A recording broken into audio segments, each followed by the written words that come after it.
Welcome back to another theme park conductor episode. This is Conductor Thursday live stream. Tonight we are talking Universal Studios Hollywood. We're talking the Disneyland Resort. We're talking Magic Kingdom. We're talking Epic Universe. And we got the one and only Capture the Magic with us tonight. And I am so happy to have him on. Our schedules have been conflicting for quite some time, so I'm so glad to have him on the show. Capture the Magic, how are you doing tonight, sir? I'm doing good. Thanks for having me on. I'm excited to chat about all the theme park happenings out there. Absolutely. And it's a great honor to have you on the show. I was just telling the audience here that our schedules have been kind of conflicting. I'm on the West Coast, you're on the East Coast, so yeah, things kind of get scrambled a little bit. But where can everyone find you on social media? I'm at Cap the Magic everywhere, including the YouTube channel, and then we also have at CTM Podcasts on YouTube, which is our podcast side of things. So it's either video versions of things, and then we have the podcast on the other side. But Cap the Magic is the simple way across the board everywhere, I think, is where you can find me and my wife on there. Perfect.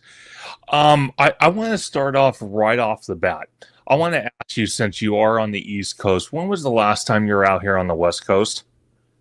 Last time I was on the West Coast, so I've never been to Disneyland or Universal, but the last time we were out there, my wife was on, it's back before we had kids. That's probably like 10 years ago.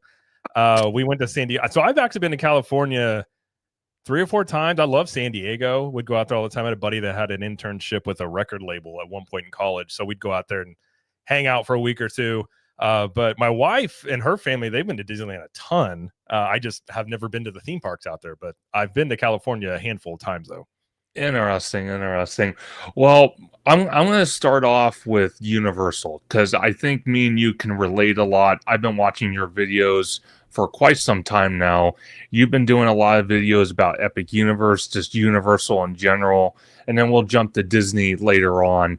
But I want to ask you, have you been kind of in touch with what's going on at the Hollywood Universal, like on social media and stuff? Yeah, I had a couple. I was on OG55. I know you know them as well. They were talking about the Fast and Furious coaster that's being built out there. I'm pretty familiar. Like I've been checking out that construction progress, which that coaster looks very interesting. How they're building that onto the side of the hill. But I know it's a very small park, lots of escalators. But I keep in the know. Like I follow a couple like Five Fires on Twitter as well. Kind of cover some of that stuff. So I keep in the loop on it. But I'm not as much into it as I am, over here in Florida. But that coaster, it's kind of got that spinning aspect, like you're drifting into turns. Like it's kind of interesting how they're kind of incorporating that. Absolutely. And it's funny that you mention that because one of the things I wanted to ask you was Hollywood Rip Ride Rocket. Okay, so its days are numbered, obviously. It's closing this year in September. And one of the growing rumors has been, at least here on the West Coast, that you guys were also going to get a Fast and Furious Hollywood Drift coaster. Obviously, it wouldn't be called Hollywood Drift. That would be a little weird. Right. But, with the failed attempts, I personally think with Fast and Furious here on the West Coast and even the East Coast with your version of Supercharged out there, do you think it would be in the brightest interest for Universal Orlando to sit there and copy a sister park that is such a smaller scale park compared to Orlando? Or you think they should go with a different IP? It's a good question. Part of me thinks so Rip Ride Rocket is technically in the New York section. Sure. It's not that they couldn't do Fast and Furious, but you'd have to sort of make that work. Although Fast and Furious is already kind of an insane IP to begin with. Like they started off stealing car stereos, and now they're basically superheroes that go to space a little bit. I won't be surprised if the next one they go into space. But I kind of lean toward not them doing that, maybe for that reason, and maybe the bad taste in people's mouth about Supercharged, because that's just a bad ride. Even Universal themselves knows it's a bad ride. My wife and I were in the park, and they kind of do those surveys sometimes. And they came up to us and are asking us, and they were like, okay, what's your least favorite ride in the park? And before we could even answer it, he's like, besides Supercharged, we know where that stands. We're like, oh, okay. I honestly, I don't know what they'll do. I would love, though, if they did, like, I've been talking about this for probably at least 6 months now, of bringing back to the Future on some level into the Orlando parks. I think it would be really cool to do like a retro themed, ride. That would be kind of cool, but I don't know. I mean, they probably could do. It would make sense maybe if they want, because obviously you've got the Wizarding Worlds that are in both parks, so it wouldn't be unheard of if they did that. But I kind of lean toward just being in New York that they wouldn't, unless they change that section, which I don't think they're going to. But it's possible, I suppose. Well, let me ask you something, because we're coming up, at least here on the West Coast, we're coming up on the 50th anniversary of Jaws. And I've said before, what if they based a coaster or some type of a e-ticket attraction off Jaws? And I'm not talking what we've had in the past. I'm talking a full scale version of that. Because I know you've talked about on your videos in the past about you guys have a oh my god, it's a, I'm trying to think of that show, Fear Factor. Oh, yeah. That empty stage that's literally adjacent to Men in Black, to Diagon Alley. I know you've talked about it before, about a Diagon Alley expansion that you guys were supposed to get a long time ago. Do you think, like you're saying, a Back to the Future can go in that spot? Or do you think Jaws should take over, the Hollywood Rip Ride Rocket footprint, or even Ghostbusters that's been recently rumored around? Ghostbusters is one. I think Slimer, because we had this discussion about Back to the Future on their channel, and I think Ghostbusters is possible in that section, because it's also in the New York part where the Ghostbusters show was. It's very possible they could do that. Jaws would be, I think Universal's interesting in that they are leaning into the retro end of things. We look at last summer, they had like Back to the Future, Ghostbusters, Jaws, Jurassic Park. Like, they really leaned into the nostalgia of the 80s and 90s the past few years, especially like the tribute stores. Yeah. If any theme park was going to do it, I do feel like Universal would. I feel like the fan base would want the old Jaws ride. I mean, I think that's probably what they would want. Sure. Over there where like Fear Factor is, it sets empty. They use it for Halloween Horror Nights. Outside of that, it just doesn't do anything. So you could put something there. Attraction Ideas had a video where he had a pretty interesting idea that you could actually expand Diagon Alley to take over Supercharged if they get rid of that, which I think they probably will. Yeah. And then you could use that remaining area over there with like Men in Black and Fear Factor, which, one of the big rumors is like Pokemon would take over Simpsons. Like, that could be all encompassing over there. But I would love some sort of retro thing. I mean, personally, like, I love Back to the Future. It's also my wife's favorite movie. And I think that ride, I think an updated version of the old ride would be really cool. But I think anything retro would be very interesting to see how it was received. It's a little bit of a risk because, you're talking like they're not making any new Jaws movies. I think Robert Zemeckis said as long as he's alive, they're not making any new Back to the Future movies. So you're talking about doing something that doesn't have anything new coming out. Sure. But I do think if you look at how popular that stuff is, I do think it would work. I think the fan base would really like it. I guess it would just come down to, would it have mass appeal for like, people that aren't necessarily like really into the theme parks or into Universal? Would they find it appealing for Jaws or some of these older IPs to be attractions again? That's probably where maybe the sticking point would be if I were to guess, but I think it would be pretty cool personally. Yeah, it's so funny because we talk about it here on the West Coast a lot, because we got the Mummy attraction, and obviously I think personally your version out there in Orlando is so much better. It's a cool ride. Oh yeah, just with the effects and just everything about it. And we've talked about it and said, well, if they're planning on, getting rid of the Mummy, at least out here, one of the things I would like is to kind of expand our Jurassic World to take over that footprint. And I don't know if you've seen it. You probably have. Out in Universal Beijing, they have the Jurassic World Adventure Ride, and it's you It's know. it's amazing. That Oh, thing is awesome. okay. So I'm thinking, well, if they bring that here at least to the Hollywood Park, but they use the same ride technology for Orlando, and let's say they decide to do an IP of Back to the Future, or they do an IP of Jaws, and use that type of ride technology simulator. What would you think about that? I mean, I think it'd be awesome. That ride out there, and I mean, I see that one that they've done out there, and I'm just like, I mean, do it over here, do it somewhere, because I mean, Jurassic Park and Universal, like it's a cool area, but it's well, they did have Velocicoaster. I should add, that's a great ride. But I think it would be very popular to do. Now, we were kind of going back and forth on the live streams. You could do like a Kuka arm based ride that's Back to the Future, where you can use that arm to, maybe that could be the simulator. Like you could pop in and out of different things and make it seem like maybe you're setting in the DeLorean. Sure. Stuff like that would be pretty cool. I mean, I would be all for a lot of this stuff. I think the proven concepts of these ride systems overseas, even if it's a different IP, like that. I mean, the one in Beijing, like you're running from a dinosaur. I mean, there's a lot of stuff you could do. You could Oh, implement it in another ride. Like I think it would be great. I mean, you could probably come up with numerous IPs that could work for, where you're running from something or something's chasing you. Like I think that would be. I would be all for it. I think it's a cool idea.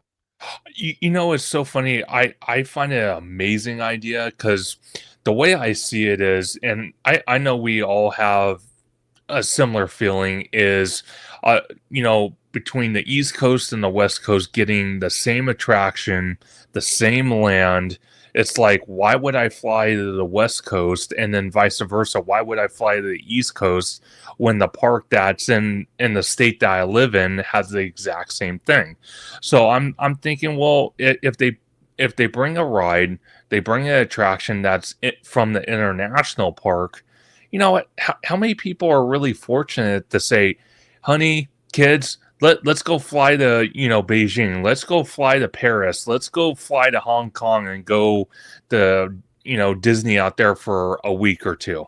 Not everyone has that capability. So I don't think it would necessarily be such a sin if they went that route. And I'm talking about both companies. I'm talking about Universal and the Walt Disney Company, pulling that type of ride technology, pulling that type of IP and bringing it to domestic parks. I'm not saying every single attraction they have out there needs to come to the domestic parks, but you kind of pick the best of both worlds. You know what I mean? Yeah, I mean they both kind of, I mean, they've done it. They do it quite a bit. I mean, Disney brought over Tron. There's quite a few rides that, like Ratatouille, they've ported over. Universal's done obviously the Wizarding World's part, Super Nintendo World to some degree. So they both do it, and I think in theory, I get it, where you're like, okay, you give people a reason to visit this park and this park, but at the same time, I think you're right. I think most people, you're talking about just general audiences, don't necessarily, may not have the ability to go over here to check out this one, then go to Beijing. So I think it's one of those, it's probably a balancing act. It's like you can do ones that are really, really popular, like the Wizarding World, Super Nintendo World. You can use those, but you have your own, like each park has its own little personality, that it has its uniqueness to it. There's probably not a one answer for all of it. It's probably just sort of, how popular is the IP, or do we just want to use the ride system and apply it to something different over here? I'm not one of those people that's against, if it's popular over here, it's a cool ride, put it over here. I'm not against it. Yeah. I wouldn't want each park to be copies of each other necessarily. Like Disneyland's getting a version of Pandora, Yeah. and although I don't really care about Avatar, Pandora is a really great land. In my opinion, I think it's the best land Disney has done recently. And and even if you don't know anything about Pandora or Avatar, you can go in there and it just, that land just tells a story of its own. So I like, it's kind of unique. Disneyland's getting a version, but it is different. So I think, if it's the same or if it's a little bit different, I'm not necessarily against it. To me, it just comes down to how's it applied and really how's the experience. I'm not going to be personally upset if there's, something the same in, say, Disneyland or Universal Hollywood as there is over in Orlando. personally speaking. But I know some people get they don't want any copycats. I'm just not one of those people. Yeah. It's funny. I'm not one of those people either. I've said it time and time again, even with the Hollywood Park, because Mark Woodbury came out a few years ago. And I think at the time it was still Twitter. Elon Musk didn't take over yet. And he made a statement. He's all like, the Hollywood Park, we're gonna put all of our focus into it, obviously getting it ready for the Olympics, but for the future as well. And he said, we're going to pour multi-billions of dollars into the Hollywood Park. And we are still, to this very day, as of today, when I was there, and I'm going back tomorrow because they're adding a top hat element to the Fast and Furious Hollywood Drift project with track pieces going up probably right now as we're speaking. And it's something very exciting to see.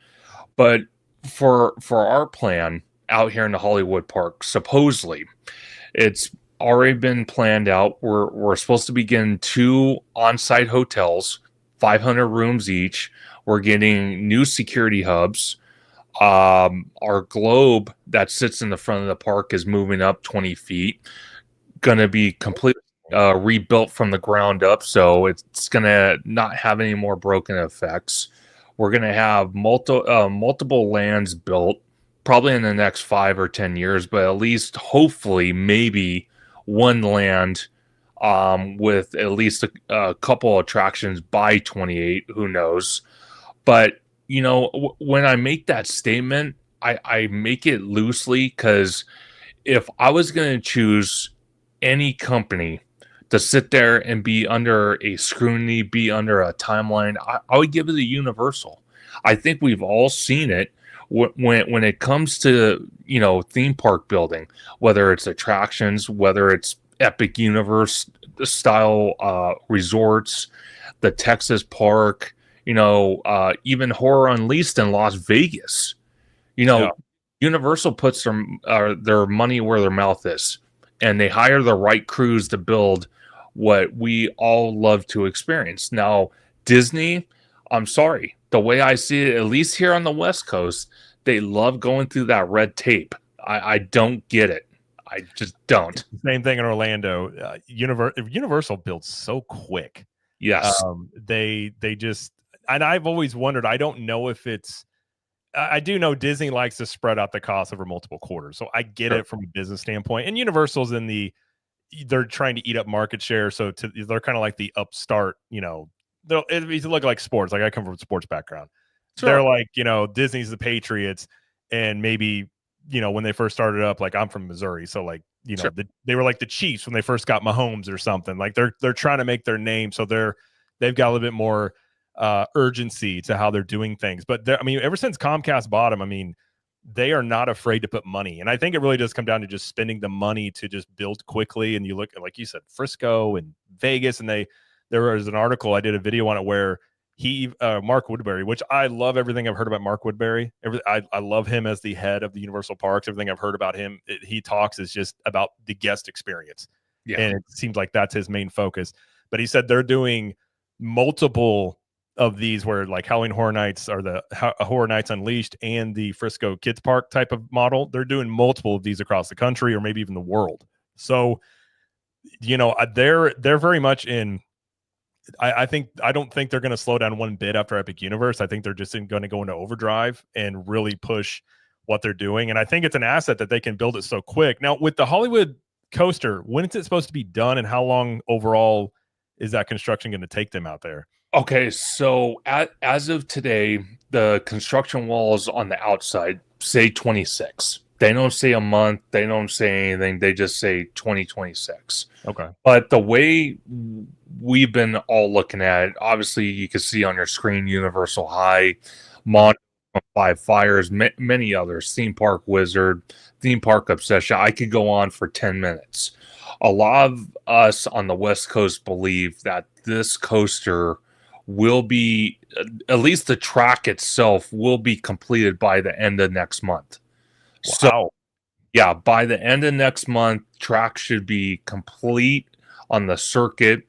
Then from there, they got to build the sound walls. They got to add the 2 scream shields on the certain sections that were planned out for noise pollution. But we honestly think by the time FanFest nights, which I'm looking forward to, I'm so jealous. That FanFest nights look so cool. oh, it's freaking amazing. The Back to the Future is going to be just legendary. But we're all thinking by FanFest, maybe June, they're going to start ride testing. That's what we believe. So we could see an early soft opening November, December of this year. Yeah, I was gonna say if they're at that point, I mean, you would have beginning of next. I mean, literally the start of 26 is when it could open. Yeah. That's why. I mean, when did they start construction on that coaster? So they started. I'm trying to think. They started about 2 years ago, maybe a little less. Okay.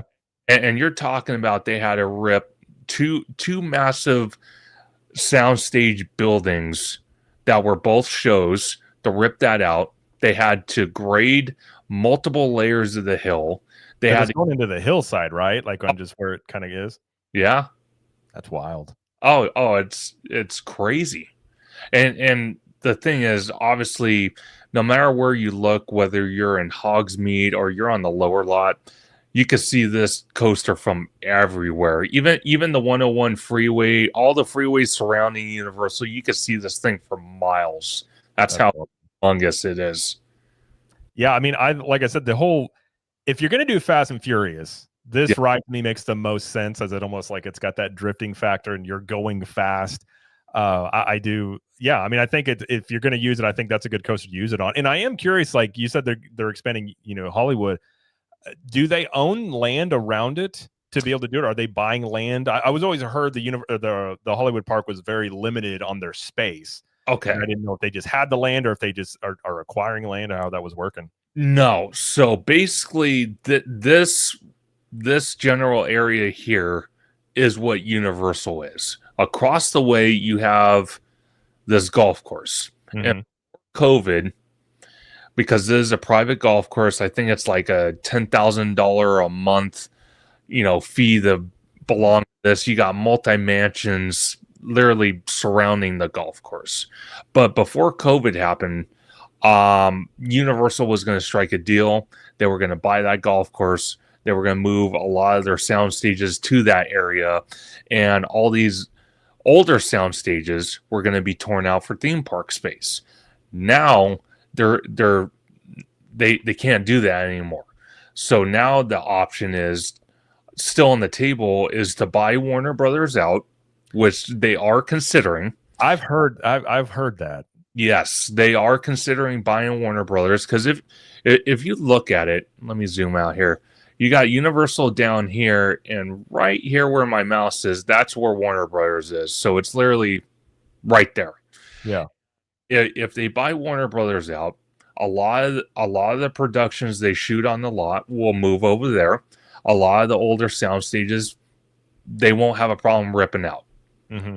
Obviously, like Little Europe and some of the physical sets that they've left behind might be a little harder to get rid of, but sound stages is basically an empty warehouse, so that's what we're looking at. Interesting. Currently, yeah. Well, I mean, Warner Brothers is right. I mean, they've been in financial issues for years. So yeah. I think they've been setting up to be. I mean, I think they actually been bought a couple of times, or they have. Yeah, and so it would make sense. I always wondered if Universal tried to buy them, if it would get held up with some sort of what do you call it? Whatever it is, conglomerate, or they're too big, a monopoly type of situation. But I mean, it would make a lot of sense, not only for the movies, but then like the IP library that they hold, which would open up a lot of possibilities for the park in general, but also that space near Hollywood. That would be almost like a, two birds, one stone kind of deal. Oh, 100%. Because if you really think about it, because Universal, Comcast, they pay Warner Brothers a lot of money to own or to basically rent the IP of Harry Potter. Okay. Right. If they own Warner Brothers, not only just IPs they can use in the theme parks on everyday guests. You're talking about a Pandora's box of IPs for Halloween Horror Nights. Oh yeah. Uh, uh, Well, if you and I know like you could possibly the DC stuff. I think they're tied up with Six Flags, yeah. but if you got the money, I'm sure you could probably buy that from them, perhaps. Oh yeah. Yeah. I have no doubt whatsoever if they go through with this, man, Universal's gonna have a leg up, and they already do. Like you said earlier, Epic Universe is opening in a couple months. The Texas Park is going to be done next year. They got Horrors Unleashed opening this year. You got, like you said, more Texas parks being built all over the world. They're striking the final agreements with Great Britain to build a resort out there. That's going to be kind of laid out like Universal Orlando. So it's just, I at this point, I hate to even say it because I'm sure I'm going to get crap for it, but I think Universal's on top of Disney at this point, and they're only going to grow higher on that.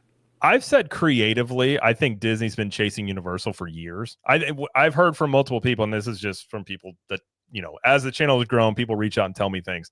Sure. One of the guys was saying he worked in I think it was Hogsmeade that opened first, and whenever they actually brought over the Disney execs to check out Hogsmeade, like they had a private tour for him, and he said the looks on their faces were basically like, oh my gosh, like because they didn't think that they were capable of doing it. No. And I think ever since then, if you look at the way Disney's operated, I mean, the types of lands they've done, they've been trying to emulate what Universal has done. Now, obviously, Disney is massive. Like Disney World is the size of Manhattan. Sure. And I've said on my channel, like people will say, Universal will never take over Disney. And I'm not saying they will tomorrow or next week, but I always say, never say never. I mean, at one point, Sears was a company that if you would have told people back in the 1930s that they would be defunct. I worked for Sears for like 3 years in college, and that was when they were basically bottoming out. Yeah. And, it's just things can happen. And not that's not saying it will happen, but it's like to never say never is, I think, I just don't think that way. I think the way that Universal is operating, they're creatively doing things I think Disney used to do really well, which, like, I always talk about the details and the small things. And if you listen, I did a video today on they've got that Discover Universal podcast where they bring on some of the creatives from Epic Universe to talk about the lands that they worked on. And the thing is, you just see the passion from them and the attention to detail. And they'll often talk about like a responsibility they have of like bringing this IP to life and being held accountable by the fan base. And I think the things you're hearing are the groundworks of things that build a following like Disney had built for the past 50, 60 years. And I with Disney, I just don't recently with this current management, I just don't see that passion. And not to say they don't do great things, but I think Universal for sure is really driving the creative side of things. I think they're definitely pushing the envelope. And I mean, they've got a lot of momentum. And if you look at this is the stuff they've announced. Who knows what they've got in the pipeline that they haven't announced yet. Oh, yeah. After Epic Universe opens, they could just say, hey, we're doing this for the next 10 years and, start going after that too. Sure. And you know what's funny when you say that, because I've said it time and time again, with Josh Tomorrow, and this is going back all the way to the 2019 D23. Okay. That 2019, it was pretty healthy. We were looking at the Avengers e-ticket attraction. We're looking at other things. The future was bright for the Walt Disney Company. Then here comes 2022, I think it was, and just blue sky city ideas. Meanwhile, you got Universal building Epic Universe. You got Universal, behind the scenes planning out Texas, planning out Horrors Unleashed, planning, this Great Britain resort that they're going to start building pretty soon. And what bugs me is, like you said, with this current administration that the Walt Disney Company has, I kind of feel that the Imagineers they once had brilliant ideas, just like the Imagineers for Universal Creative have. But the difference I see is Comcast, says, hey, you know what? You guys have ideas? We'll pitch it to the board. If we like it, hey, let's do it. Let's do the full scale version. You want to do this, let's do it. Walt Disney, they could pitch an idea to the board. The board can come back and say, no, I don't want this. I don't want this. They're so nitpicky, and you're starting to see that. Well, and they're also risk adverse. Like I don't think they want to take a lot of risk. Everything's going to be an IP, which I get from a standpoint of, obviously Universal does very similar things, but I've often wondered, I've also heard a lot of the Imagineers that, around the COVID time, they were retired, or basically they kind of wanted them to go because they were expensive. Sure. I often wonder how much is it that Imagineers don't have the talent they used to, or how much is it the C-suite controlling? I think they have more of a controlling hand in the creative process now. And you're just seeing essentially the corporate end saying, hey, we're going to do X, Y, and Z, fill in the blanks. And exactly. I think that is probably, I agree with you about how Universal, I mean, for as big as a company as they are, and the things like they're doing with Epic Universe, I mean, some of this stuff, like they're doing, Celestial Park is not based on anything. It's a very unique concept of this, like these gods that are, the sun and the moon and all this stuff. And it's very refreshing to see like that type of creativity from a huge company. It's not typically something you see. Most big companies are risk adverse. They want to do the safe thing. Sure. And they're definitely, I mean, Epic Universe, as I've said, it has a lot of anticipation. I think it'll be a great park, but it's still a risk to do this on this scale. They're spending $6 to $8 billion on this park. And it's just one of those things, like, it's refreshing to see. And I always say, I love competition. I think Universal getting bigger and stronger eventually it will push Disney. And as theme park fans, you just get more good stuff to do, hopefully. But I do hope that it pushes Disney to go back to the drawing board of what made the Disney parks what they are and have been, because they're still great. Sure. But most of the stuff that's still great about them was stuff that has been there for the lineage of them. Yeah. And it's been frustrating to see over time that kind of erode a little bit. And, you talked about people that have gone to the parks for decades. They can sit there and tell you how it used to. My mother-in-law has been going to Disney parks since she was like, 10 years old. And the stuff that they used to do and the little things, even the stuff I've seen, I do hope they get back to that and really get back on track on those things. I think I've kind of called it the Genie Plus and the Lightning Lanes, charging for all these things and upcharging the price hikes. It's kind of profit harvesting instead of thinking long term. It's like, let's make a lot of money right now, which they have. But how does that set you up in the long term? How does, is the fan base happy? And I kind of feel like you've got two companies going after the same thing, but they're kind of taking very different approaches to it. And I like to watch it play out. I think it's very interesting to see it and just see how much Universal is really gaining confidence. I think that's the thing. The last decade, they had a lot of growth, and now you're seeing them be like, okay, we can do this. We can compete, and now we're going to push things. And I like to see that. I think that's fun. Yeah. It's funny too, because you mentioned a little bit ago that Universal invited the Disney execs to, basically tour Hogsmeade. Okay. Brag about Hogsmeade, baby. This is a prime example, because I think Universal really set themselves up beautifully here at Epic Universe. The number reason why, I think, obviously there's other pictures you can look at, but each land besides Celestial Park, maybe it does, maybe it doesn't, but each other land has vacancy behind every single land. Yeah. So these lands, the excitement starts to wear off. Universal could just start building something else that's related to that land right behind it. It's almost like they set themselves up for at least another 10 to 20 to 30 years by doing that.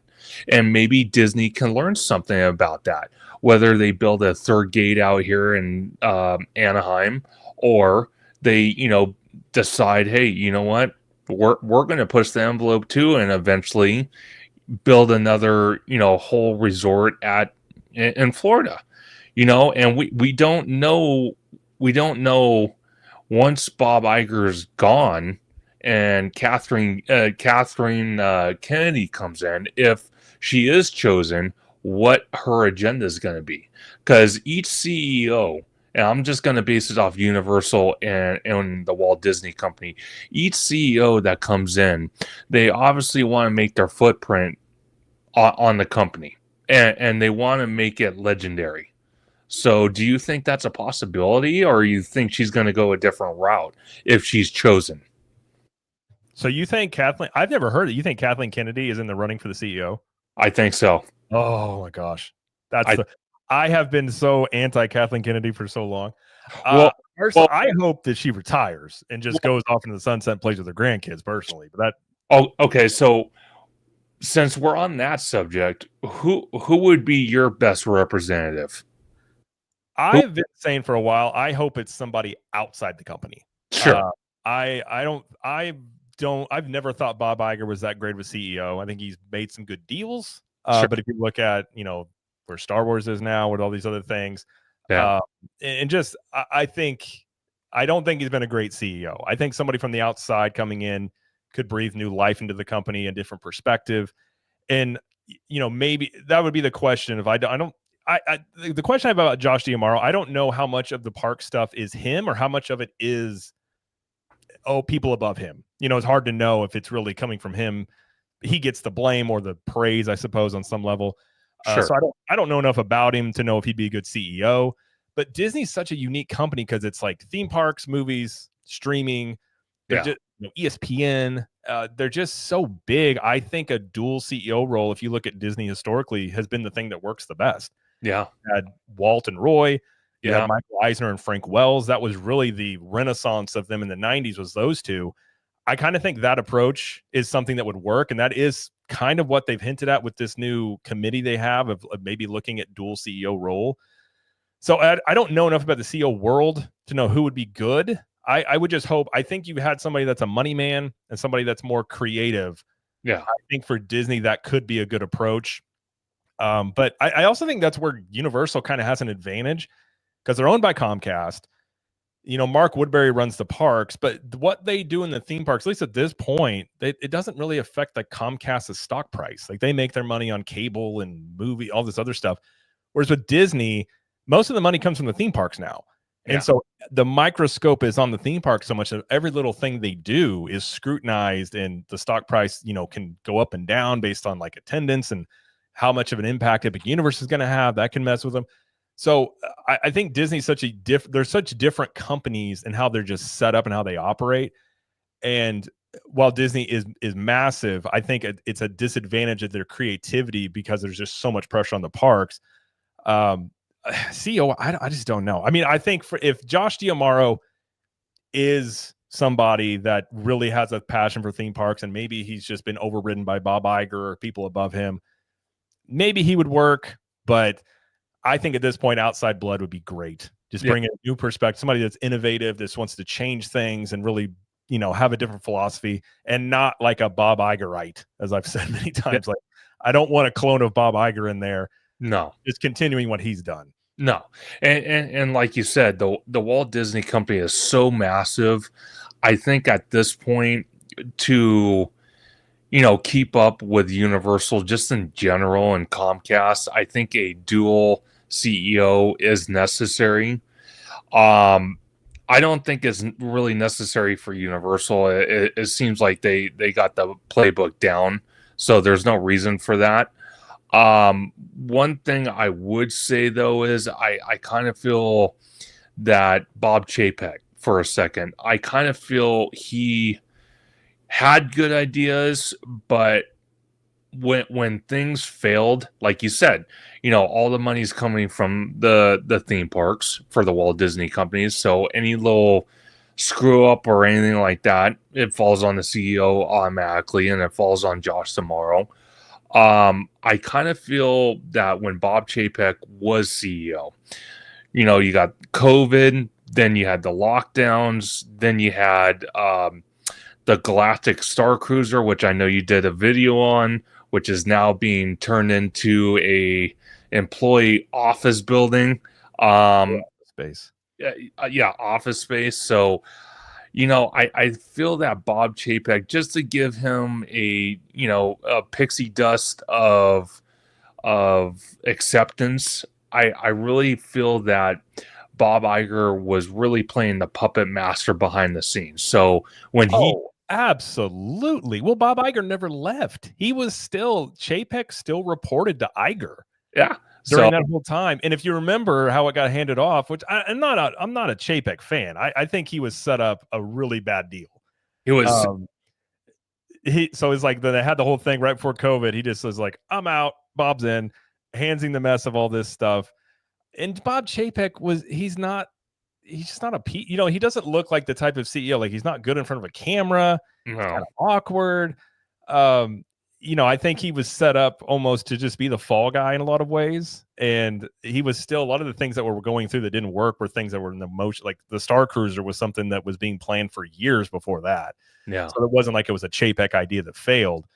Yeah, that whole thing is so weird. Like if you read, New York Times has written articles on it. Like the behind the scenes stuff is just like Gossip Girl level stuff where, Iger didn't give up his office because he liked to shower.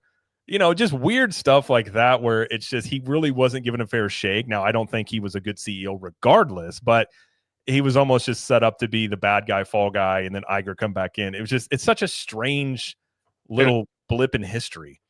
it was, and not to keep shooting missiles at the Walt Disney Company, but alongside that, you got Iger came back, and one of the first things he did was just go on social media and just blast Chapek for everything.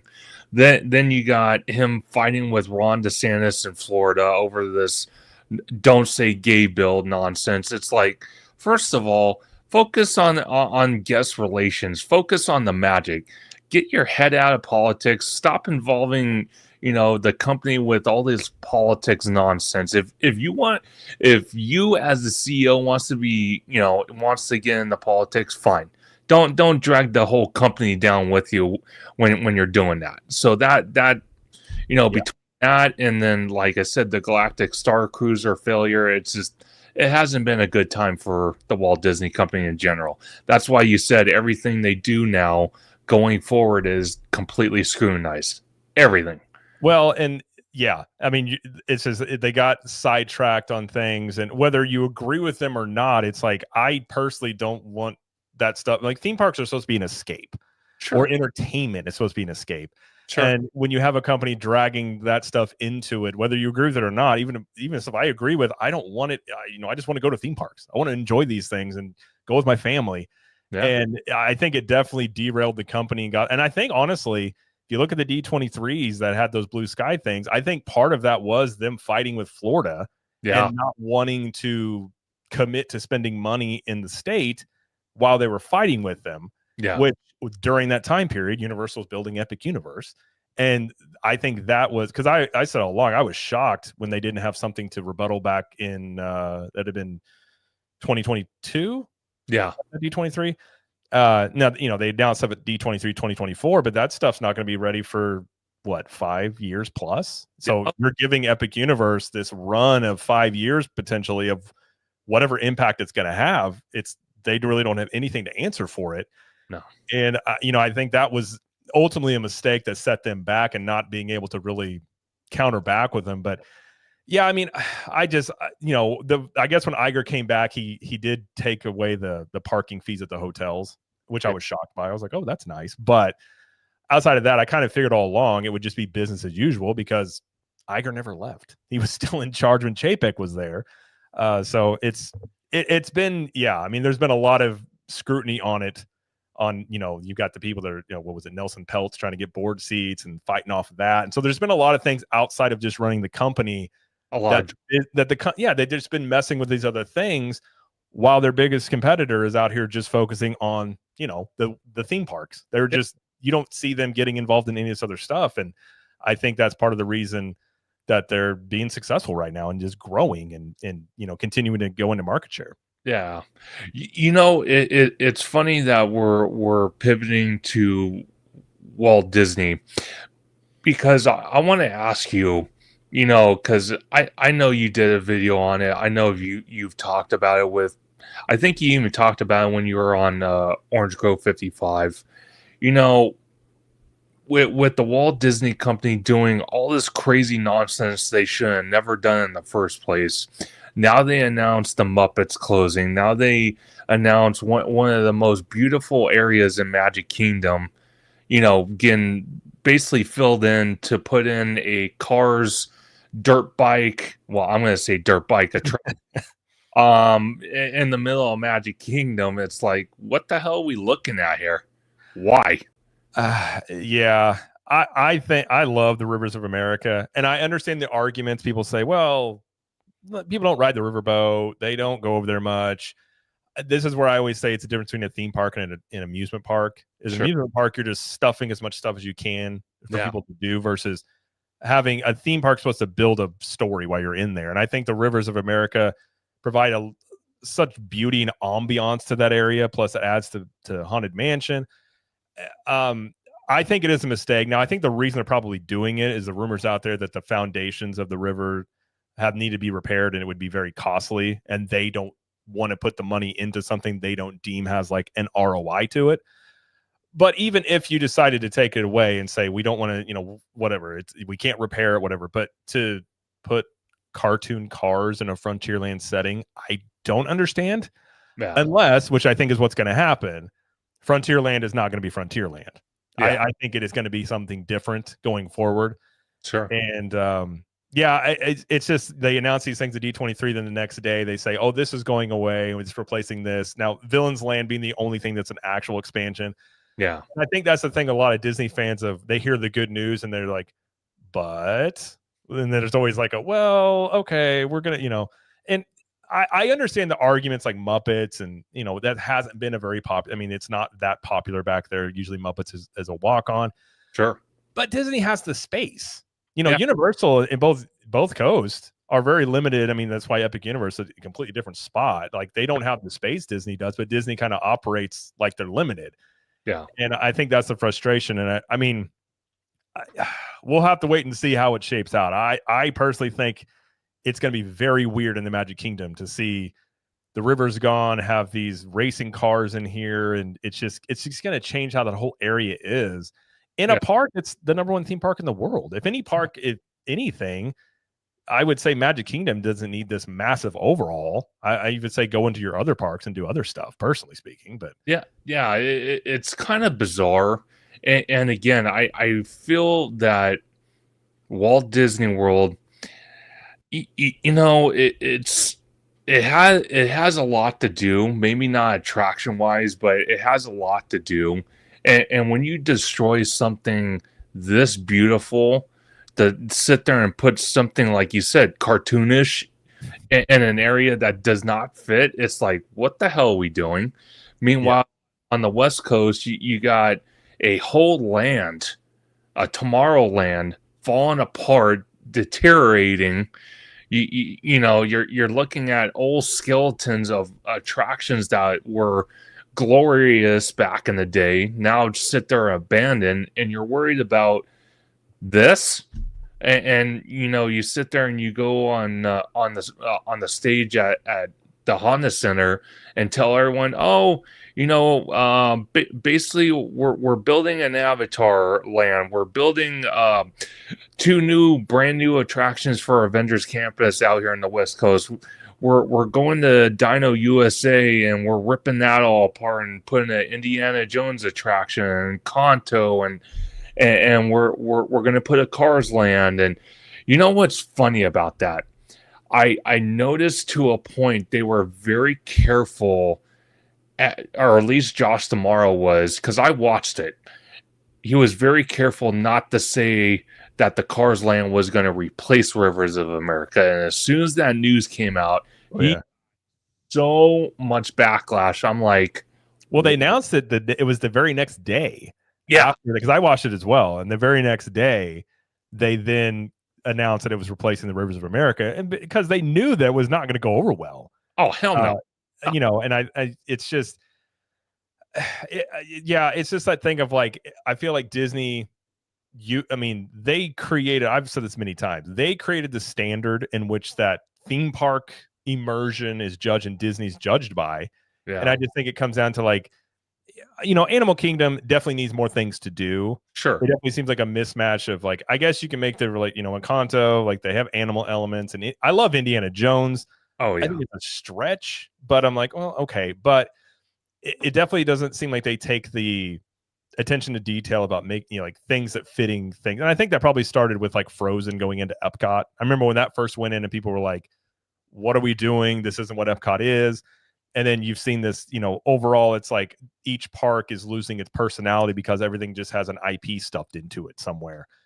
And yeah, I've got a lot. To be fair, like I said, I know the OG guys, sort of are not okay. They probably have the perspective like it can be great.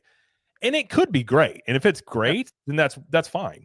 Yeah. I just sit there and I just think like when you're on Big Thunder Mountain, it's gonna be really weird to go over there and not see the rivers and see, Lightning McQueen type cars racing on a dirt track. It's just gonna be strange of like, how does this fit into this land?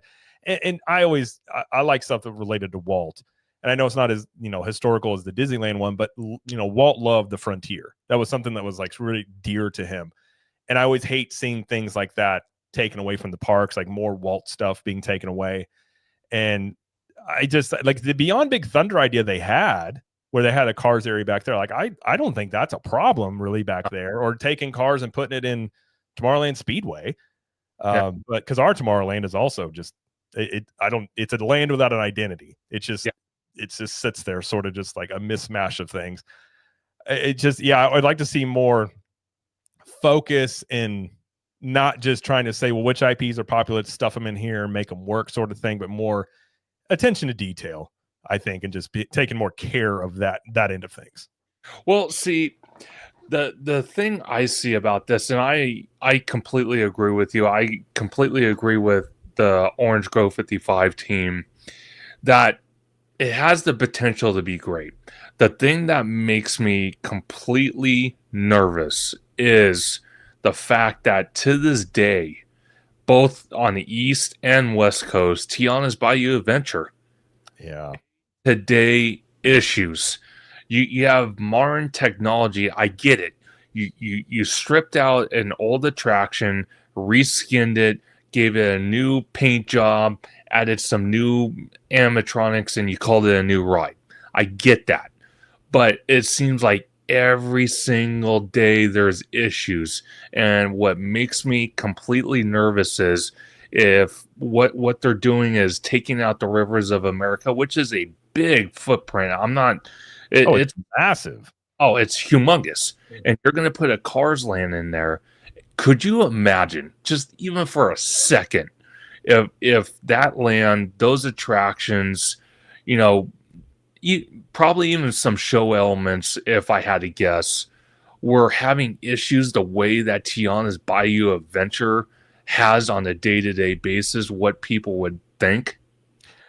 I've had the same thing. Tiana's is an interesting one because it seemed like to me the whole time they had a deadline to meet and this ride was going to open on this deadline no matter what. Yeah.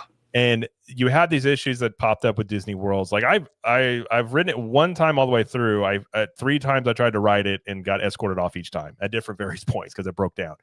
And it was almost like a gamble of like if it was going to go through. And to have like these issues were known even when team member testing was going on. And the fact that it was still pushed through and still open with these problems, that was astonishing to me. I was like, okay, that's weird. And then Disneyland opens theirs. I'm like, well, surely they'll fix those problems. And they're having these same problems. Yeah. So it doesn't elicit a lot of faith in either. Now, again, I don't know where you put it on Imagineering. If you put that on the C-suite saying, hey, we need this open by this date because we don't want the bad press about this being delayed or something. Yeah. But then you also have Epcot's overhaul and all the cool stuff that was shown there. Like the Mary Poppins attraction didn't happen. The Communicore Hall is just a box. It looks like a dining hall in a community college. It looks like the one I went to college in when I walk in there. Yeah. And what the concept art was like this almost spaceship looking thing. And so not only the quality of attractions and you've had some like Rise of the Resistance. That's a great ride, but it has had its reliability issues over the years as well. Yes. So I think there's a lot of questions with Imagineering.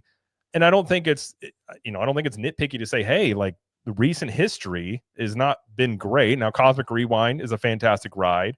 I think it's fairly reliable, but when you're talking about all these lands are building at the same time and they are under pressure, Yeah. is this a similar scenario to Tiana's where they're like, hey, we need this stuff done and ready to open, and it's not show ready? I mean, that's the fear you would have. Now, hopefully that doesn't happen.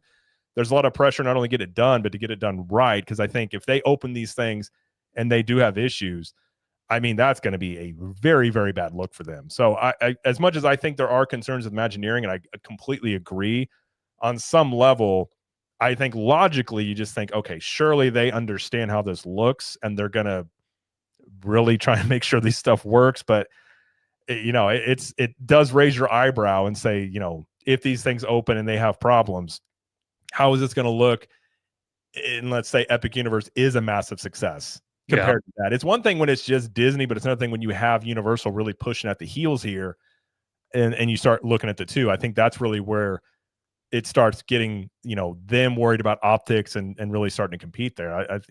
Pressure. I guess you would see how they respond to the pressure.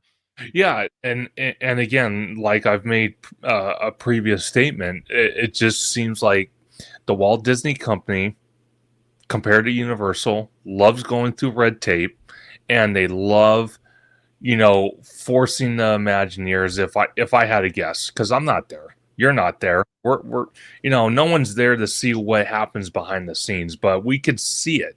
They're forcing to make timelines, and something like this where it's such a delicate issue, just like Tiana's was for Splash Mountain.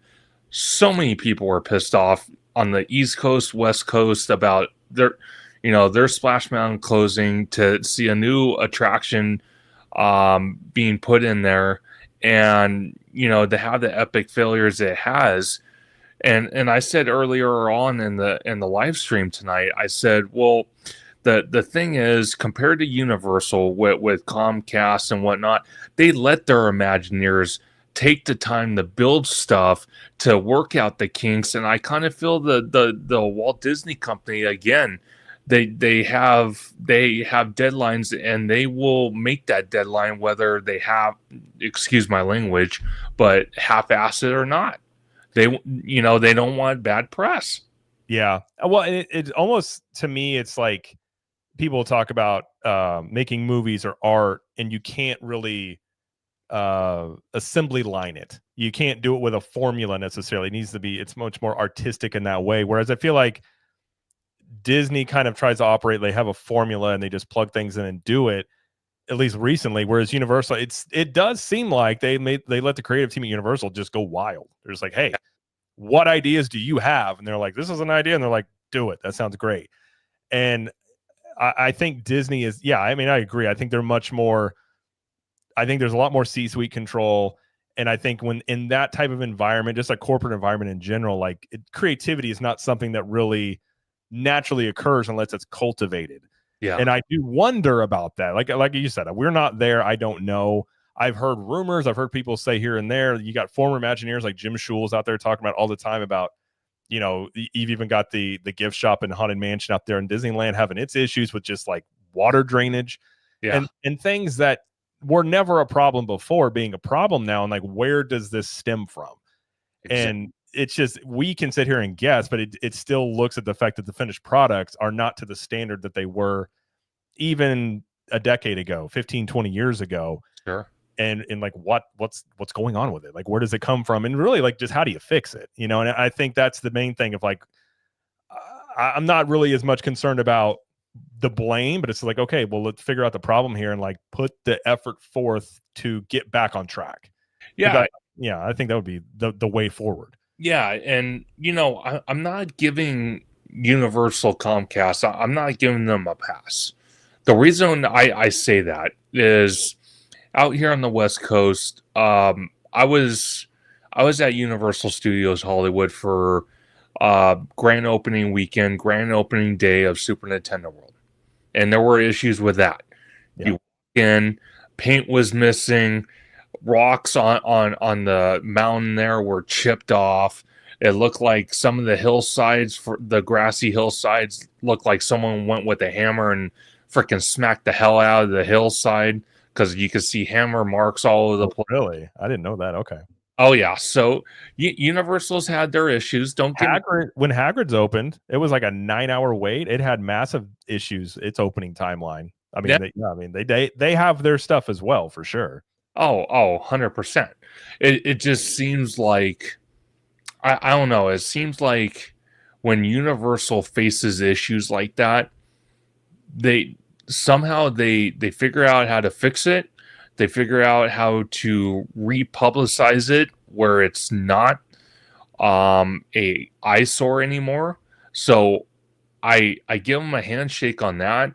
Well, the Walt Disney Company, they try their best, but like you said, perfect example, the Mam Leona gift shop. First of all, how in the hell is that even? How can I put it? How's that even blending in to the whole between Tiana's Bayou Adventure and the Haunted Mansion? First of all, the shop looks like a damn Home Depot shed. First of all, well, it was a prefab. The website they found it's a prefab shed that you can buy for $80,000, I think. Oh Jesus, something like that.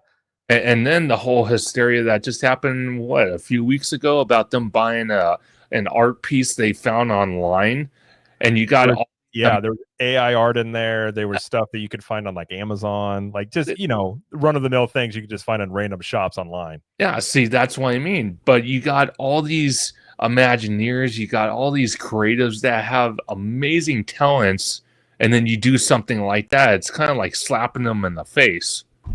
Well, it's also them, I think, thinking we can put up a shop. People are going to buy stuff. Like, why do we?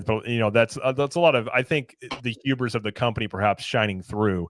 And to the credit, like we're talking about, things not being great. Whenever the DreamWorks Land opened in Universal, yeah, we were there for the previews, and we took our kids. Our kids are under 10 years old, sure. So we took them in there, and like it's fine. It's definitely, you can definitely tell the Minion stuff they did in DreamWorks Land. It's being built while Epic Universe is being built. You can definitely tell they had a budget, and sure. they rethemed Kids Zone, and it's an improvement. But they had a lot of things about it. And we went back to the Kung Fu Panda area, and it was just very like. And we said in our podcast, my wife and I were just like, it's okay, but it needs more stuff back there. It seems very. They took out a playground area. They took out a lot of stuff for kids to do. And we're like, it just seems very bare back there. And I remember we were walking out of the land, and two Universal creatives were walking by. And I kind of like tried to get close to him. And I heard one of them they were having a conversation themselves. He's like, okay, what could we do to improve the area here? And I was like, really? And like, it had this was actually after the land. It was like opening day, or like the second day was open. Sure. So the area of the park has just opened, and you already have these creatives walking around having conversations about how can we improve this area. Yeah. And I thought that was I was just like, I'm not saying this never happened at Disney, sure, but to hear that out loud, I was like, wow. Like, you'd think like it just opened, like we're done for a while. And they did close down the Shrek playground area. I don't know what they did. They added something to that area. Yeah. But I do like you're never going to get things perfect. Theme parks are rides can break down all the time. Things happen.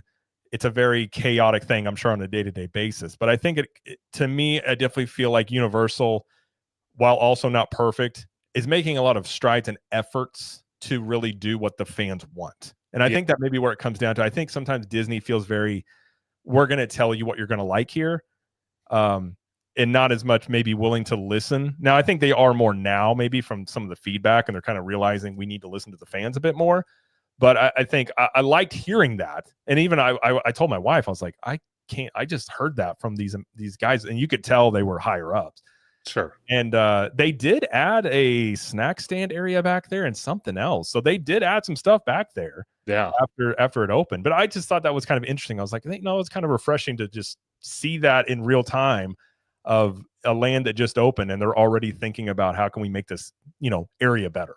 Well, it's so funny you mention that. So like today, I saw probably a team of executives, probably about 5 or 10 of them, going up the scaffolding to check on the progress of the coaster. And it's so funny because almost the exact same thing happened to me. Obviously, my attraction's not open yet, but they were walking by because the Universal, it's weird. At least here on the West Coast, they have part of the upper lot that goes towards Super Silly Funland. That whole area closed off until 11 a.m. So the park opens at 10 a.m., but that part doesn't open until 11 a.m. So they were walking by. They're like, we're doing the progress is amazing, and a couple of them said as they're walking past, they're like, you know, I it's so exciting to be a Universal creative right now because I love coming to work every day, seeing the progress of this park. Because back in the day, we've all seen what the parks have become from what they were back in the day, and it was so amazing to again, like you said, with what they did at the DreamWorks land out there. But to have the execs walk past me and say that, it felt like not only that they want to bring new experiences, fun experiences, new attractions, new technology, but they really do listen to the fans, and I do appreciate that. So when they, when they go on their quarterly earnings call and they say, "Hey, you know what? We might have to raise prices and whatnot," I don't have a problem with that. I don't have a problem with that. Now, when I'm having, you know, sorry to say, Josh tomorrow go on stage and say, "Yep, we're building all these lands. They're going to be open in 5 years. Dirt's moving." And that was back in September of last year. And we're barely starting to see dirt move as of this month. And it's months later. It's kind of insulting. I don't know. Maybe yeah, it comes down to sentiment. I mean, it's something like it's like with movies. Even if, they're never going to get a movie perfect. But as long as the people making it love the IP and they care about it as much as you do, you appreciate the effort that they're trying to do it. And I think that, with Universal, I think they do. Now, they have a lot of advantage of they're not as scrutinized as Disney, so they can kind of operate kind of like we talked about before, much differently. But I do feel like the things that I've seen and heard and some of the team members that reached out to me, that they do have they're definitely hungry and they're very attentive to what the audience and the fan base wants, because that's what you would do as somebody up and coming. It's like, well, what's the best way to grow? Give the people what they want, make it as simple as you can.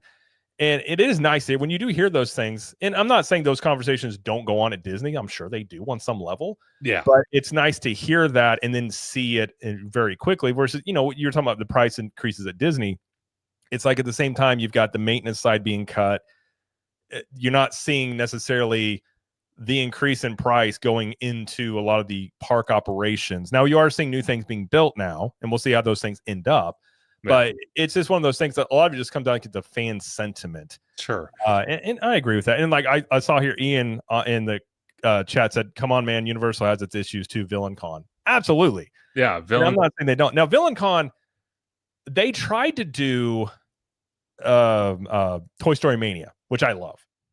I will say VillainCon misses I don't know if you've ridden VillainCon or not, but it definitely misses the mark compared to that. But I think you can tell it had a lower budget. Sure. But that ride is constantly a walk on. And I'm not going to sit there and defend that ride. I think for kids, but our kids don't really like that ride. It's just very much, it's kind of convoluted and complicated. So Universal, they do swing and miss. Look at Supercharged. I'm not a big fan of Jimmy Fallon.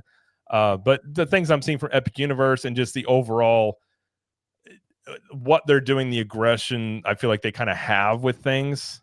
Maybe it's just me sort of liking the way they're going, but I'm almost willing a lot of times to sort of overlook some of the misses more because I see the effort maybe. Sure. And maybe that's just a personal bias and maybe in the equation there. But yeah, I'll be the first to admit, like with Epic Universe, I'm looking forward to it. If it's not a great park, I'll say it's not a great park. I hope it will be. I think it will be. But on some level, it's like you have to be honest about your opinions here. But I think Epic Universe, everything I'm seeing, outside of some catastrophic issue with they forgot how to run theme parks, I just don't think that park is going to be like a failure on any level. No. And I want to ask you, Jacob Weller asked this, what land are you guys looking forward to at Epic Universe? I'm going to let you answer that first. Obviously, I think I know what it is, but go ahead. Well, I grew up a Nintendo kid. So for me, like I haven't been to the Hollywood one. I want to experience Nintendo, more of my nostalgia and just seeing it. But I will say, Dark Universe has crept up where I couldn't, when they first announced Dark Universe, I was like, I don't care about Frankenstein or all the, and the more I've seen about it and the more I've heard the creatives talk about it, I'm very intrigued and kind of excited about that land. I Yeah. think that could be a very much of like a dark horse for perhaps, like, for me, of like, if I come away being like that was my favorite land, I may not be super surprised. But overall, I mean, I would say Nintendo. The fact that I can, and like our kids are Nintendo now, so I can experience it with my kids. Like, I think that's something that it's hard to beat that with the nostalgia. But No. Dark Universe though looks pretty awesome. Oh, so that's basically what I was going to say. Dark Universe is something that is just way beyond my imagination. When they announced that originally, I had this similar thought. I'm like, yeah, and then I started seeing just detail after detail, and then like you said, the podcast that they recently just did, talking to all these creatives that worked on the land and other lands in the Epic Universe, but specifically Dark Universe. And you see some of these animatronics, it's like, holy Lord. Oh, the animatronics look insane. Oh my God, it's just next level. So I'm like, the only thing I have a little gripe about is I kind of wish that Dark Universe would have come to Hollywood first. I think that would have been more appropriate. I get it why, Orlando got it, but I think Hollywood would have been a better choice. I could see Dark Universe coming to Hollywood. There is rumors that they would have Dark Universe out in the Great Britain park. That's something I've heard. And I will say I've had a couple of team members reach out to me that have gone through some of the previews. Sure. They didn't give me any details, but they said Monsters Unchained is they were just like, it's great. They're like, it lives up to the hype is what they said. Now if you're talking about rides having issues, that one could definitely have some issues, as well as like Battle at the Ministry. The rumors are that Battle at the Ministry is having problems because that's such a complex ride out there that it's still having issues through the ride testing. But with all those animatronics, you do run the risk of having some issues with animatronics. So that is, Epic Universe is not without its risks in terms of a lot of these things and how they operate. Like Minecart Madness, like how I have questions about how many people can run through that. Sure. Given you got 4 people in a car. So, there's a lot of questions out there, but the potential is definitely very high for it. It just comes down to like, is it going to live up to it? Oh, 100%. And what's funny about that is, I'm trying to think about it. Oh, that's what I was going to say. So Rise of the Resistance out here on the West Coast, right? They literally just less than a month ago, those big cannons that you ride through that move back and forth, they finally effect here on the West Coast. Obviously, you guys are still having that problem on the East Coast, but again, when we talk about complicated animatronics and just the whole ride system in general, but I'm okay with that. I'm okay. The reason why I'm saying that I'm okay with it is because the more detail that goes into these attractions, the better immersed you feel. And just for everyday guests, they're excited no matter what. For us content creators that can kind of see behind the white sheet, we're like, wow, they really poured some money into this. What I mean? But whether the effects all work in one day or some of them don't work, at least they poured the money into it. You know what I mean? Now, obviously, they're not going to let those effects, be broken forever, because they are going to be, they are going to fail. We've said it, Oh, they'll for sure break down. Sure. On some level. Well, and I think what you were saying, when I love Rise of the Resistance. Now, I'm not a biggest fan of Galaxy's Edge, how it's themed and things, but that ride is great. Yeah. And it having its ride issues, I've actually almost always forgiven it, because once you ride it, you're like, this thing is kind of insane, Yeah. because it's like a scene from a movie and you have so many moving parts. I'm like, I totally get why there's you have issues in there, because there's so many. I mean, you got AT-ATs and you're dropping, you're doing things. And I've almost always been like, I give it a little bit of a pass because I see the effort in the attraction. And Yeah. I think maybe with me, that's what it comes down to. It's like Tiana's Bayou Adventure, I don't see the effort in the attraction necessarily, because that should have just been a very simple like theme over, Sure. and it shouldn't be one to have the same issues or more issues than it had before. So I do think when it comes down to effort, and like, it'll be interesting if, there are issues at Epic Universe, how does the general public, sort of judge it? Are they going to be harsh about it? Are they going to be forgiving? Obviously, like I've been watching the construction progress for like almost 2 years, Yeah. and it's like, I see what they're trying to do. And so like, I'm going to come at it with a different perspective of, some guy that's coming in from, Minnesota with his family. Like, how do they view it if there are problems? But I mean, for sure, Epic is going to have its issues and certain rides, and some are going to, I think Battle at the Ministry to me would be the one that potentially could be that has the most issues, Yeah. at least from what I've heard. Well, look at I think it was the Hollywood Reporter just wrote an article the other day. Older lady from, I think she was from Arizona, just won a lawsuit against Universal out here in Hollywood for the Forbidden Journey attraction, because she went to go disembark off the attraction. You know how it has the moving floor, just like Haunted Mansion does. Oh, When no. and she fell or dislocated a hip, or I don't know what she did. You know, Yeah. and that attraction's been there for what, 10 years? So, Yeah. you know what I mean? So it, like you said, whether it's a movie, whether it's a land, attractions, animatronics, show elements, nothing is ever perfect. No. We just have to accept that. Well, and the thing I really do wish Disney would do, and ultimately, like, I want Universal to continue to be great, and I want Disney to get back to the things they used to do that made them great. At least, in my eyes, like seeing the little things. I think it would be so refreshing to see them come out and say, "Hey, we hear that, we've heard the feedback, we heard the fan base, like, we're gonna, as a company, we're gonna get back on track. We're getting back to, how you see companies sometimes do this. They put out a statement and say, we're getting back to the little things, almost like a political video. But Yeah. at the same time, I think it would actually go over pretty well with the fan base. And I think a lot of people, if they saw the effort put forth and they were like, you know what, they're listening to the fan base here, I think it would go a long ways. And one of my biggest gripes with Disney is they just never will take an L. Like when the Star Cruiser shut down, even Josh Giammaro's statement was like, this was a great learning experience, and it was basically like not admitting, like, this was a swing and a miss here. Yeah. And I think that's the thing I kind of wish that they would do. But to their credit, I will say, in recent weeks, they have seemingly gone back, at least in Disney World, like fixing some broken aspects of rides, like the lighting features on Slinky Dog Dash. There was a broken door in Hollywood Studios. It's been broken for like 2 years. They're fixing that. So there's some aspects where it seems like they're going in and refurbing a lot of these things that need to be fixed. I'm hopeful that maybe maintenance is getting the attention it needs and getting back on track there.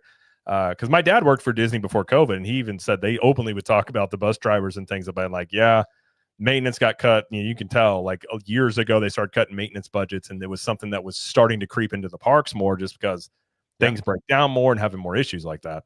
Well, see, it's funny you mentioned that as well, because I wanted to ask you about that since you brought that up. Was it Magic Kingdom or was it Epcot that seems to have that sewer issue problem? It's been Magic Kingdom's had it happen at least 2 or 3 times in Frontierland. There's like a sewage main, or I don't know what it is, but it's overflowed with sewage in there. They had it happen in Epcot, above Soarin' a couple weeks ago. Yeah. They've had it happen. I think it was Fort Wilderness. They've had it happen at different spots around the resort, and that's that's one of those things with Disney. Like, that's an aging infrastructure as well. Yeah, so it's getting up there in age. So how much do they need to go in and revamp a lot of these things? I think that's where it comes into the maintenance side. Like, it's easy in the short term to cut your maintenance budgets to make more profit. Yeah, but how does that set you up long term? I do wonder how much is thought about in that way. But that sewage thing is something that does seem to be creeping up. Well, it's interesting because the way I see it is for us content creators, but just the average everyday theme park guest, they're paying a lot of money to experience and kind of lose themselves in these theme parks, get away from reality and just have a great time. And when Yeah. you have like that, it doesn't take a lot of energy of an average person to go into a theme park, experience something like that. Next thing you know, they post something on X, they post something on social media, and it blows up. Yeah. It's like I get it. You guys cut the maintenance budget, like you said, it's short term, but short term in my mind means band-aid. It doesn't mean fixed at all. Right. And that's like, you raise the prices and people expect a certain level of service or experience on that level. And I get messages constantly or comments on my channel, people being like, I just got back from Disney and it was dirty. It was there's things that you didn't hear. But, and, like I said, I'm sure people 15, 20 years ago had gripes about Disney on different levels. But I think overall, it seems that as the prices have gone up, the level of the experience you get, the magic, whatever you want to call that, is not keeping up pace with the price increases. And it seems like it's just one of those things where when you start charging more, people expect more. Yeah. If they're not getting it, that's when they get very, they can get very critical. And it's I get it from you hear the arguments too about like people are still, the parks aren't empty. I know there's channels out there that say the Disney parks are empty. They're not empty. No. But you do have the last, couple of years, the attendance has not grown, hasn't dropped off, but it's just kind of stagnant while prices continue to go up. And I've just wondered many times, like, how long is that sustainable in that? And like, let's say Epic Universe is a massive success and it does affect Disney. Sure. How do they combat this for the next 5 years before their stuff, their new things are open? Well, see, that's interesting you mentioned that, because the way I see it is, and you mentioned it earlier, a lot of this stuff Disney announced at D23 in 2024 won't be open for 5 years, maybe longer. Meanwhile, you got Epic Universe that'll have 5 years on the Walt Disney Company. And by the time they even start opening attractions that they previously announced in 2024 at D23, Epic Universe is going to respond once again with all their, expansion plots behind these lands to build new attractions. You also got Universal Hollywood. They're going to be pouring multi-billions of dollars, multi-billions. And it doesn't just stop there with a coaster, 2 hotels, new security hubs. You got a lot that's going to be happening at the Hollywood Park in the next 3 or 4 years. So, and then, you got the kids park, you got the Great Britain Park, you got Horror Unleashed. So there's a lot that Comcast is bringing to the table, and Walt Disney, they announce stuff, but until, they start actually building it and we can actually see dirt moving, it's kind of hard to say, yeah, well, we're going to jack those prices up and you guys are just going to have to accept it.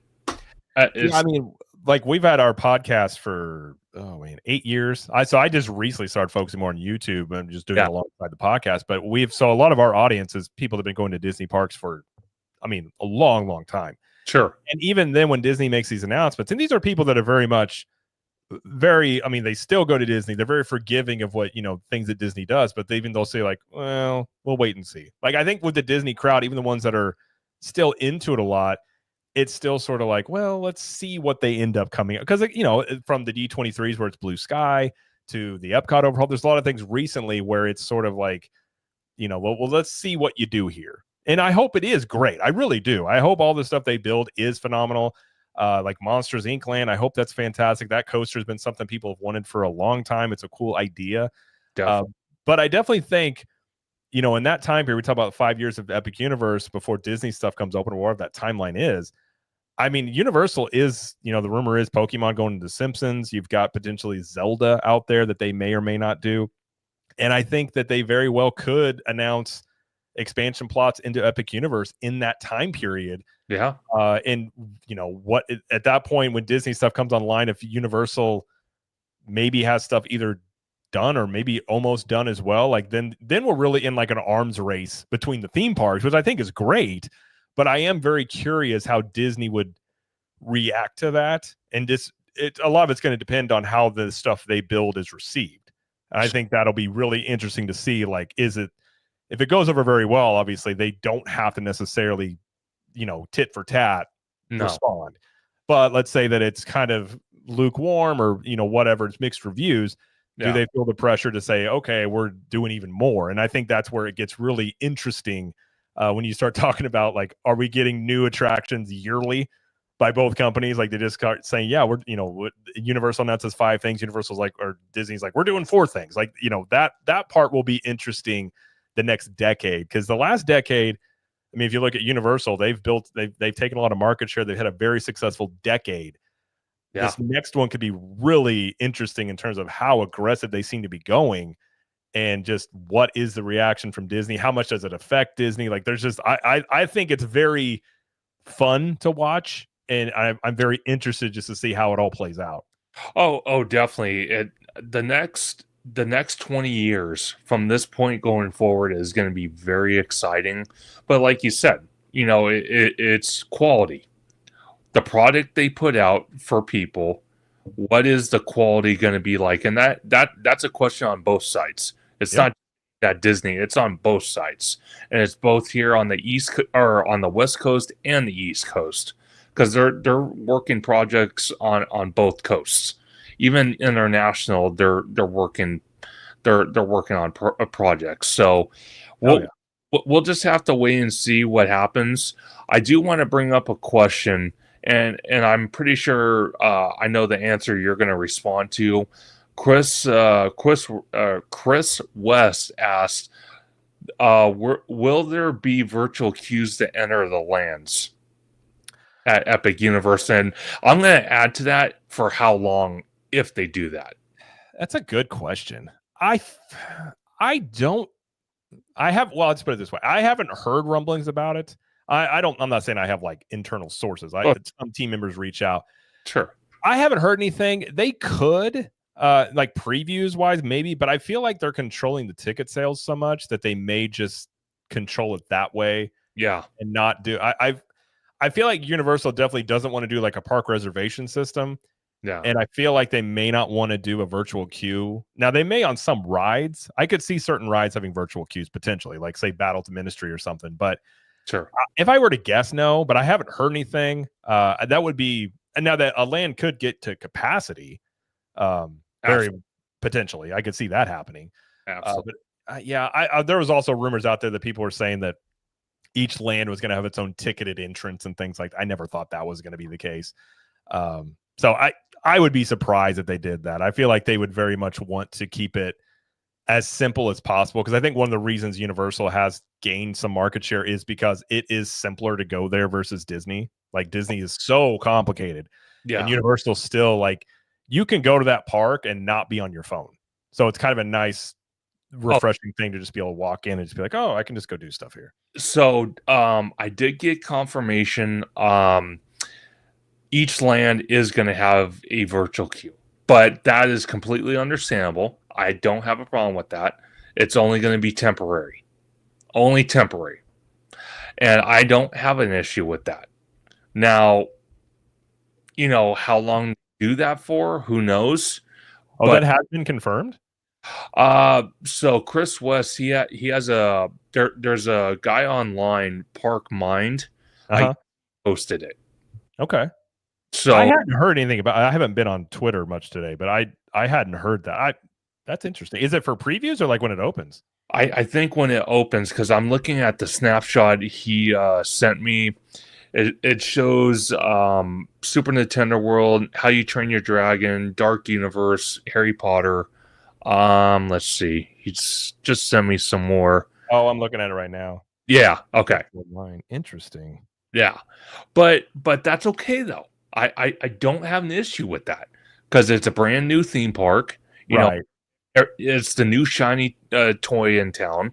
Everyone wants to go see it and experience it, so I don't have a problem with that.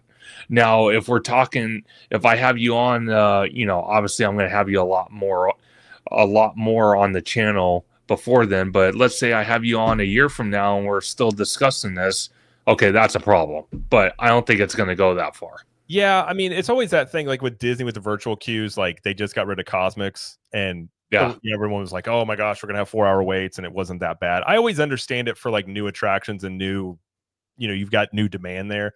sure. Um, that's interesting. Now, if they do, I'm not a huge fan of virtual queues, but I do, like you were saying, I get it when it's new and maybe you're trying to just control how many people go into a land as you test it out. Now, I wonder if that's for previews or when it opens. That'll be interesting to see how that plays out. So yeah, I'll have to wait and see. I mean, I'm not, when I hear that, I don't like it, but Yeah. like you said, I do understand it from an aspect, and I do wonder if that means I don't know if Universal's done this. I think Disney has, where it's like you've got X amount of time to check out an area. I wonder if they kind of make it where you can't camp out in a land all day trying to get more people to run through it, sort of scenario. I think so here on the West Coast, at least for Super Nintendo World, because obviously out of the three that's built or four that's built, ours is the smallest. Yeah. So remember opening weekend and the weekends following that, you had to show up on at your reservation time to get into the land. You had to book a reservation to get into the attraction itself, and then once the land started becoming too chaotic, I guess at least it was for Hollywood. I don't know how Orlando's going to do it. They had a fire alarm go off and went out, so that was clearing out the land. Yeah. I don't think they'll do that in Orlando, but that's how they did it out here in Hollywood. So I think if I remember right, when Toy Story Land was in preview mode, I think you got like a wristband and they told you and they would do it with colors and you yeah, had like 2 hours or something. I'm trying to remember. It was one. I can't remember if it was Toy Story or another one. yeah, And they then they would Disney has this way of sort of like they check your wristbands before you get on attractions or go do things. And they kind of would be like, oh, your time's up. And they would escort people out that way. yeah. They could do it that way. I mean, like I said, I wouldn't love it, but if it was temporary and just to deal with like the unknownness, because I will say there's a lot of pressure, as much anticipation, as much as I'm looking forward to it, and a lot of people are over the Epic Universe.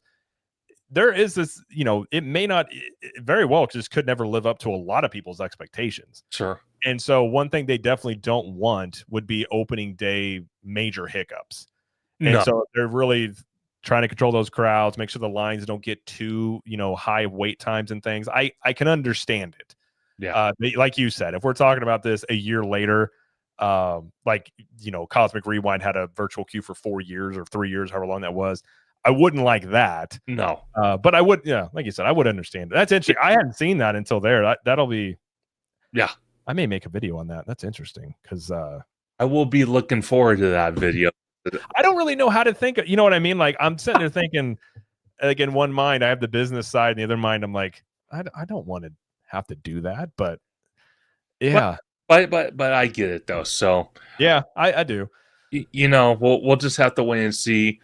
Capture the Magic. It was an absolute blast having you on, sir. Dude, yeah, thanks for having me on, man. And like we'll have you on the channel too. I'm trying to do more live streams Definitely. and do that and all that stuff like that. So I appreciate it. It's been a good time and always like talking theme parks. And if I'm not mistaken, you are actually meeting up with George the Italiano is flying out there for opening weekend. Yeah, we're both going to be there on. So we're be there opening day and the second day of Epic Universe, and George is going to be there opening day. So I told George in the massive amount of crowds, we can try to meet up if we have to fight. If we got to do like a movie scene where we fight to the middle to see each other, maybe. But we'll see. But you know how it is when you have somebody in the theme parks. And just sometimes trying to meet up with them is like impossible. Because like, where are you at? We're like, oh, I'm way over here. Like, oh, okay. It's like eventually you meet up. But yeah. The funniest thing real quick is when Super Nintendo World opened out here in Hollywood, there were multiple times where cell coverage was shoddy as hell. Oh, I could see that. Especially when you got a bunch of people in the same spot. Like, yeah. Yeah, so I get it. I do get it. But again, Capture the Magic, absolute great time. I had a blast. If you can find everybody in the chat, everyone watching on X, where they can find you at home, sir.